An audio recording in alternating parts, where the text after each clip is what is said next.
എന്തിനാ സാറേ ആവശ്യമില്ലാത്ത കാര്യം അന്വേഷിക്കുന്നത്? ഞാൻ പേപ്പറാച്ചിക്ക് മറുപടി കൊടുക്കാൻ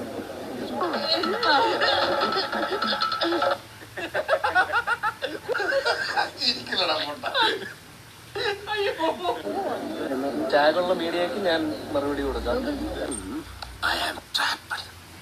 പേപ്പറാച്ചിക്ക് ഞാൻ കൊടുക്കില്ല. നിങ്ങള് കണ്ടന്റ് വളച്ചൊടിക്കാനുള്ള ടീമാണ്.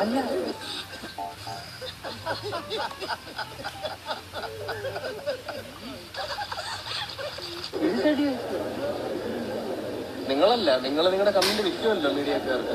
സത്യം ഞാനങ്ങനെ ചെയ്തിട്ടില്ല. വെറുതെ കഴിഞ്ഞ ആഴ്ച നടന്ന കാര്യങ്ങൾ പറഞ്ഞ് എന്നെ നാറ്റിക്കരുത്. അച്ഛൻ പറഞ്ഞ് ഇതിലും ഭേദം കട്ടപ്പാറയായി കക്കാൻ ഇറങ്ങുന്നതാണെന്ന്. അവരതിനെ വളച്ചൊടിക്കും. 10 ഹെഡ്ലൈൻ ഇട്ട് വിടും. ഒരു കല്യാണം നാറ്റിക്കരുത്. നിങ്ങളോട് എനിക്കൊരു ദേഷ്യമില്ല. വിവരമില്ലായ്മ ഒരു കുറ്റമല്ലല്ലോ. അതെ.